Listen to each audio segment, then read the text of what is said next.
Today on Monkey Life.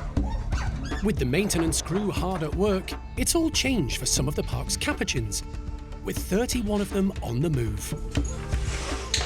Good girl, Laura. I'm going to go and move this lot down and then start work on Franco and Jenny again. The guenons prove less than cooperative when it comes to taking medication. Look, she's pulling that back out. And a frustrating puzzle for Gibbon's Kitty and Paul.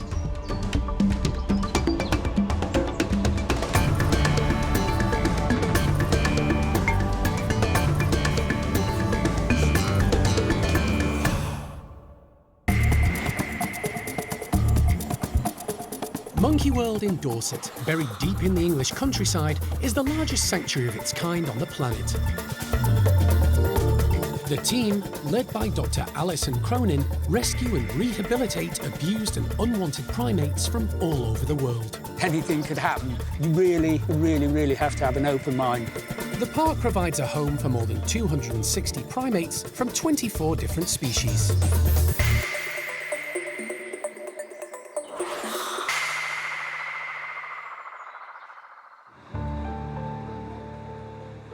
The forest enclosure at the Capuchin Lodge has fallen victim to the weather.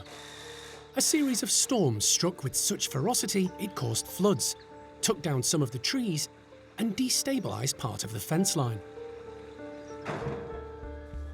The maintenance team have been working flat out to dismantle, repair, and renovate the enclosure. But unfortunately, one of the wettest winters on record has hampered their progress. The essential repairs have restricted the amount of outside space available at the lodge, which has caused friction for the group of 19 Capuchins living there. Franco's troop is the largest at the park, and although they can use the smaller caged enclosure, it's proving not to be enough. But now the primate care team have come up with a plan they think will ease the problem. So today we're swapping Erico's and Franco's group again. It's just over a year ago we switched them initially. Obviously Franco's group are going back to the complex. They came up here as Sonny's group. We've had a lot of drama in the group and it's now Franco's group. And then Sonny will be coming back up here with now part of Erico's group who are returning to their old home back at the lodge. Erico's know the lodge very well. They're used to the lodge. They're a smaller, older group, so hopefully they'll cope better with the reduced space that they've got at present, and eventually they'll get their big enclosure back, and there's a lot of tree climbers in that group, so they'll enjoy having their forest closure back in the future. Since the arrival of 88 Capuchins 16 years ago, all rescued from a Chilean laboratory, the primate care staff have got used to switch-arounds, sometimes moving individuals and, occasionally, entire troops, whatever is required to meet the Capuchins' needs. They are all trained to sort of come into the crate for a ward. It's usually part of their routine. Obviously, some individuals are more nervous than others. Some, like Franco, should come straight in, but the likes of Lizzie and Dot are sometimes a little bit wary, so we'll just have to see how they all react to it today. Capuchins are very inquisitive, so there's lots of interest in what's going on, and the regular training, along with Toby's patience, are paying off. Good girl, Laura. These monkeys lived in small cages at the laboratory before being rescued. So the primate care staff want to box and move them as quickly as possible to keep stress to a minimum. We've got a few of the lower-ranking females now, plus we've got Dottie in there somewhere as well, so I'm going to go and move this lot down and then start work on Franco and Jenny again. The well-designed tunnel system and the use of removable crates enables the team to quickly gather up the Capuchins.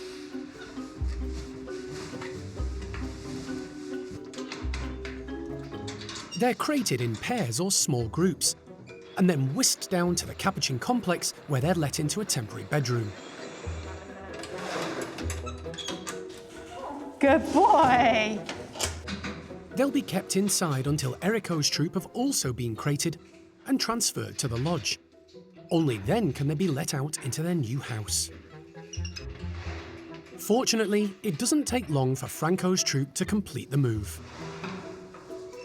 Yeah, we're doing pretty well. So all of Franco's group have moved from the lodge down to the complex now. So they're all milling around. They seem quite happy. They've had some food. So we've now started moving Erico's group from the complex up to the lodge. We've got a few of them already. So yeah, we're getting there slowly. Erico's troop is a lot smaller, with only 12 members. And once again, the plan goes like clockwork, much to Toby's delight. They're all in the right place. Franco's group were amazing. All 19 of them actually crated really, really well and moved down to the Capuchin complex. We then had to crate Erico's group to bring them back up here. And again, they were very good. It was just Phoenix was a little bit hesitant. Took a while to go in a crate, but once she got up here and joined the rest of them, they've settled back into the lodge like they've never been away, really. Erico's troop spent nearly 10 years living at the lodge. They know the building and the setup well, and it seems to suit them. The primate care staff hope the extra space will help reduce the tension in Franco's troop, and the change of environment will keep them busy and occupied. Recently, the park suffered the tragic loss of Nala, the park's youngest red-bellied guenon. It was a devastating blow for the primate care staff, and now they're worried how it'll affect her family. Dad Benny, Mum Nia, and big sister Biff. The post-mortem results revealed Nala had a bacterial infection, affecting the digestive tract. The condition, called Yersinia, can be transmitted by wild birds and then spread from one animal to another.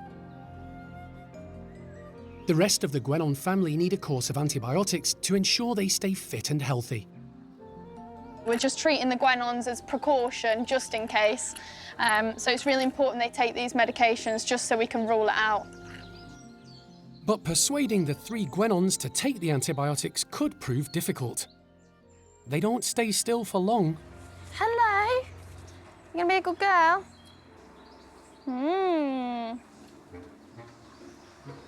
Biffs? Biffster, what's this? Unlike many of the primates at the park, the guenons aren't always willing to accept things by hand. She's just dropped it. Mum and Dad were stolen from the wild, and the family don't interact often with the staff. Nia wants some. Elle is disguising the tablets in high-value food treats. I'm gonna soak it in orange juice. Oh, come on then, Nia. But the guenons are on to Elle's attempted deception. She's going to have to up the value of the reward.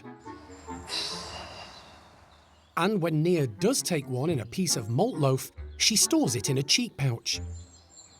Look, she's pulling that back out. In the wild, guenons store food in their cheek pouches to collect as much as possible before others in the group take it. And this family is no different. They've become a lot more wary of us.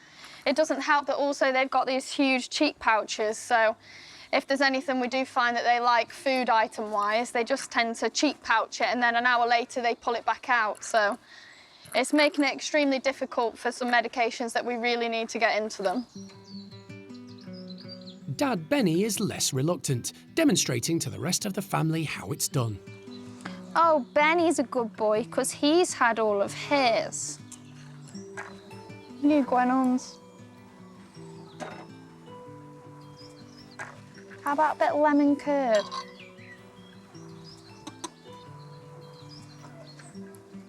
They can have anything if they take this medication. Young Biff obliges, tucking into the lemon curd concealing the crushed-up tablet. Oh, good girl. Just have to be very patient. Wow, well done, Biffster.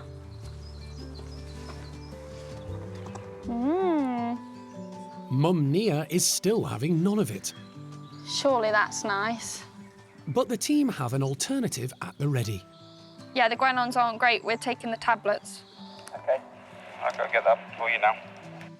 The antibiotic also comes in liquid form, which Elle can disguise in juice. It's looking promising. Oh, yummy! That's it. Oh, nice. Mum Nia still isn't entirely convinced.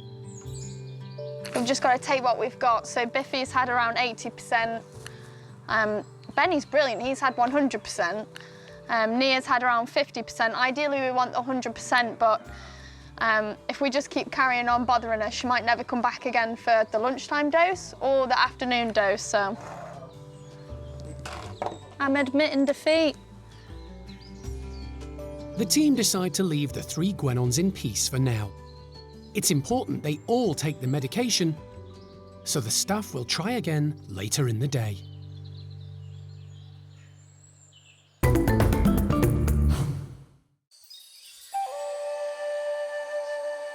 Halfway across the globe in southeast Vietnam lies Monkey World's sister sanctuary Dao Tien.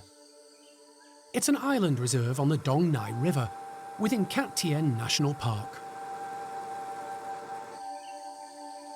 The 65-hectare site was set up 16 years ago with the aim of rescuing, rehabilitating and ultimately releasing back into the wild some of Vietnam's most endangered species, including pygmy lorises, golden-cheeked gibbons and black-shanked duke monkeys.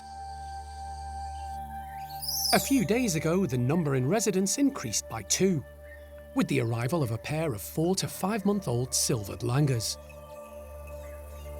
Animal manager Ms. Fong travelled 120 miles to Ho Chi Minh City to collect them, after they were discovered being kept in a small cage by a street seller and confiscated by police.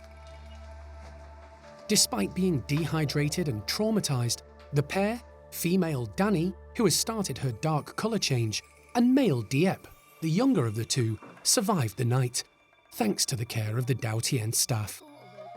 The first couple of days are critical.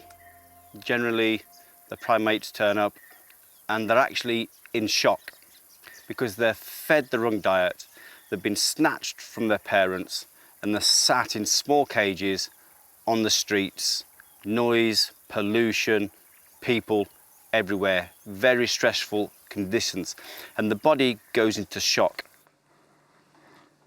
The 2 silvered langurs, whose mothers were probably killed for bushmeat, are being bottle-fed with an infant milk formula.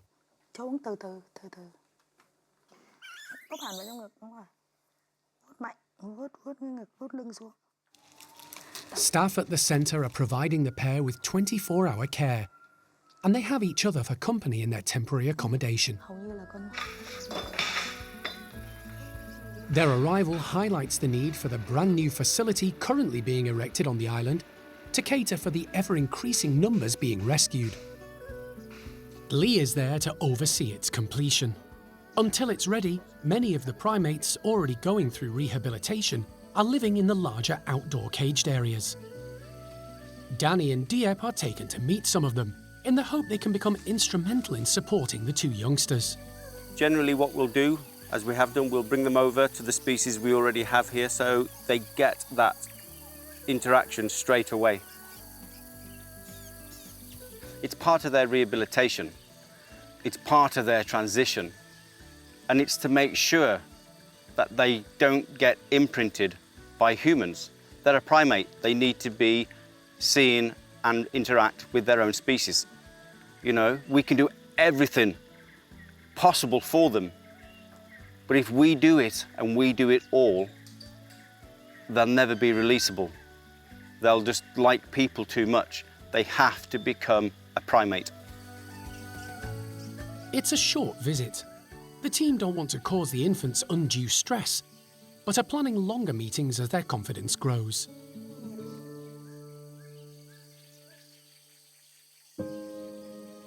But overnight, tragedy strikes. Female Danny, the weaker of the 2, goes into shock and dies. When she got here, she was very malnutritioned. She was really skinny. Although she looked okay, it was inevitable that over the 2 or 3 days, she lost condition. We spoke to our international zoo vets back in the UK, and we did everything possible for her. But unfortunately, it was too late. It's also a close call for Dieppe. We nearly lost him, but thankfully, with our vets, we pulled him back. He's now started to gain weight. He's now spending more time with our other silvered langurs, which is vital to his rehabilitation. But we've got to keep our fingers crossed. We're not out of the woods yet. We've got a long way to go to get this little boy where he should be. The circumstances surrounding Danny and Dieppe's arrival are all too familiar. Just last year, Qui, a 7-month-old black-shanked Duke monkey, arrived at the centre, a timid and shy youngster in need of serious help. However, fast forward 12 months and his rehabilitation is almost complete. He's now living with other partially rehabilitated Dukes, including Anna and Vu, who suffered the same horrific start in life, being stolen from their families. It's testament to the team and how the team work and how dedicated the team are, because he is now in the semi-free enclosure at the top of the north of the island in our 400-metre fence line with Anna and Vu, who have also been amazing in the tree. It's what we're all about.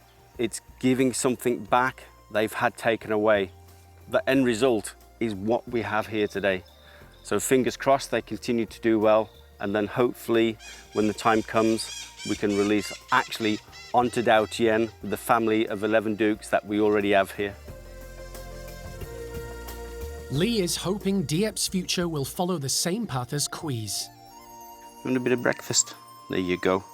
With the infant getting stronger day by day, his future is starting to look a lot more positive.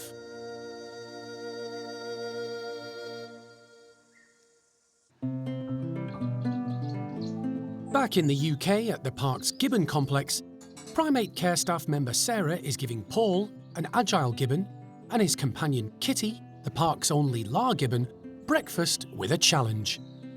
We've got some dried raisins, apricots, figs, and some cashew nuts, something that they don't have very often, so this will be a really, really nice treat for them. We're putting them in these suspended feeders, and these things are really great because they're suspended on this rope off the ground, which is where gibbons live.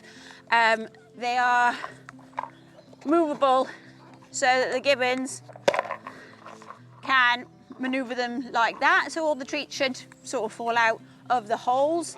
I'll pop a little bit of peanut butter around the holes just to an extra enticement, and hopefully it's going to keep them occupied for hours. Gibbons aren't known for their problem-solving skills, so getting the balance right is essential. Too hard and the pair may boycott the puzzle altogether. Too easy and it could all be over in a flash.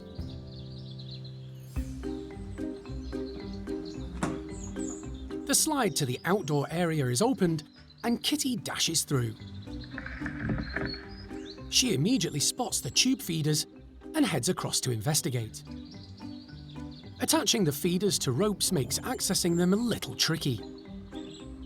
But gibbons have great balance and are experts at hanging from the most insubstantial support. After considering the problem for a moment, Kitty looks for something a little less complicated. Paul shows more determination. Gibbons have highly agile feet, and he uses one to steady the feeders while rotating them. It doesn't work. So, still hanging on with one long arm, he gives the feeders a shake. Despite being different species, this pair get on well together. Paul and Kitty, they are our odd couple in the park. So in the wild, gibbons would pair up in a male-female pair, and at the park we try and copy that by pairing up our gibbons. So we don't actually have another La Gibbon or another Agile Gibbon, so tried Paul and Kitty together and they seem to work fine. They aren't actually a mated pair as such. They're more brother and sister kind of relationship. They sort of occupy the same space. They might have a little play every so often, but generally Paul will be an outside boy. He likes to go and have a sing-song and watch the public and display and check out the orangutans across the way. Kitty, on the other hand, she's very much an inside lady. She is quite people-focused, so she does tend to spend a lot of the time in the house, especially when the keepers are in there cleaning. She likes to keep an eye on us. She is quite judgmental, so she has her favourite people and she has people that she doesn't like, and she'll let you know which category you fall into. Gibbons, like humans, are apes. But unlike chimpanzees, gorillas and orangutans, which are known as great apes, gibbons are smaller in stature and described as lesser apes. There are 20 different species of gibbon recognised in the wild. They're arboreal primates, living high up in the tree canopy and rarely coming to the ground. They have long, slender fingers and a small thumb so that they can hook onto branches. Their longer arms and then their short, powerful legs propel them into this swinging motions called brachiation. They can move up to speeds of 34 miles per hour, which is the equivalent of a galloping racehorse. So they are actually the fastest ape on the planet. The gibbons at the park are encouraged to display this natural behaviour, with plenty of trees and ropes to brachiate between. Paul finally works out how to access the tube feeders, using his strong teeth to remove the lid. He rummages through the straw-filled tube to find the hidden nuts and seeds.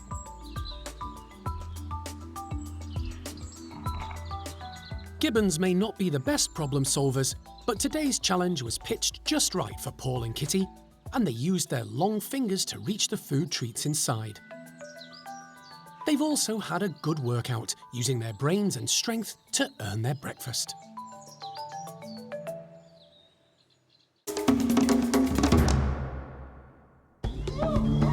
Next time on Monkey Life. Stump-tailed macaque Toto has a vet check after primate care staff see signs of stress in his behaviour, and it looks like a dental problem could be the cause. So I think that one and that one have got to come out. And breakfast is all boxed up, but the clever Capuchin swings straight into action.